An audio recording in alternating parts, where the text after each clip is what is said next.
তবে তাদের জন্য একটা সুসংবাদ, সেটা হলো আল্লাহ পাক তার এই সমস্ত গুনাহ মাফ করে দিবেন যদি মৃত্যুর আগে খালি একবার বলতে পারে আস্তাগফিরুল্লাহ আল্লাযী লা ইলাহা ইল্লা হুয়াল হাইয়ুল কাইয়্যুম ওয়া আতুবু ইলাইহি। আল্লাহ পাক সমস্ত গুনাহ মাফ করার জন্য প্রস্তুত আছেন। আল্লাহ ছাড়া কেউ আপন না, আল্লাহ ছাড়া আপন কেউ না, আর আল্লাহ ছাড়া সত্যিকার অর্থে আপনাকে আমাকে ভালো কেউ বাসে না, শুধু আল্লাহই আপনাকে ভালোবাসেন। এটা আপনারা হারে হারে উপলব্ধি করবেন যত দিন যাবে ইনশাআল্লাহ।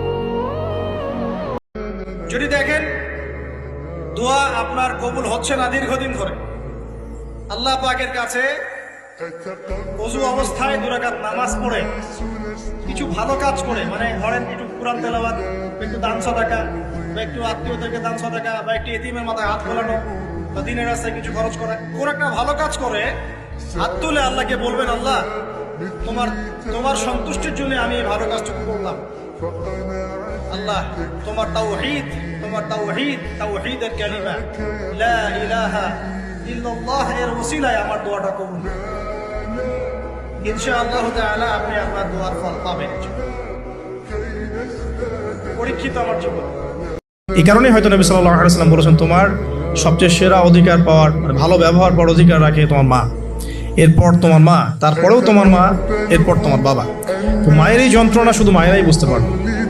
তো আপনি যদি জান্নাত পেতে চান, মায়ের সেবা করেন, মায়ের খেদমত করেন, মাকে সন্তুষ্ট রাখেন, ইনশাআল্লাহ জান্নাত পেয়ে যাবেন ইনশাআল্লাহ। কখন বুঝবেন আল্লাহ আপনাকে ভালোবাসে? যখন আল্লাহ পাকের অনুমোদিত কাজগুলো আপনার ভালো লাগবে, নামাজ পড়তে ভালো লাগছে, রোজা রাখতে ভালো লাগছে, কোরআন তেলাওয়াত করতে ভালো লাগছে, আল্লাহর জিকির করতে ভালো লাগছে, আলেম ওলামার সাথে থাকতে ভালো লাগছে, ঠিক আছে? আল্লাহর হালাল কাজগুলো যখন ভালো লাগবে বেশি বেশি, বুঝবেন আল্লাহ আপনাকে নির্ঘাত মহব্বত করছে। আর যখন আল্লাহ পাকের নিষেধগুলো, হারাম, মদ আমার ভালো লাগে না, জিনা ভালো লাগে না, আমার খারাপ জিনিস দেখতে ভালো লাগে না, খারাপ শুনতে ভালো লাগে না, বুঝবেন আল্লাহ আপনাকে ভালোবাসে। আর যখন দেখবেন খারাপের পিছনে আপনার ঝোঁক বেশি, দুর্নীতি করতে ভালো লাগে, সুদ খাইতে ভালো লাগে, ঘুষ খাইতে ভালো লাগে, কাউকে ঠকাইলে মনে হয় আমি স্মার্ট হয়ে গেলাম, হ্যাঁ, মানুষের টাকা আত্মসাৎ করতে ভালো লাগে, নামাজ না পড়ে ঘুম দিতে ভালো লাগে, ঠিক আছে, রমজান মাসে বিড়ি টানতে ভালো লাগে, ঠিক আছে, মেয়ের সাথে যে টাঙ্কি মারতে ভালো লাগে, তখন বুঝবেন যে আল্লাহ আপনাকে এখনো ভালোবাসেন, বা আপনি আল্লাহর ভালোবাসা পাওয়ার যোগ্যতা হারিয়ে ফেলেছেন। আল্লাহ পাক আমাদেরকে বোঝার তৌফিক দান করুন।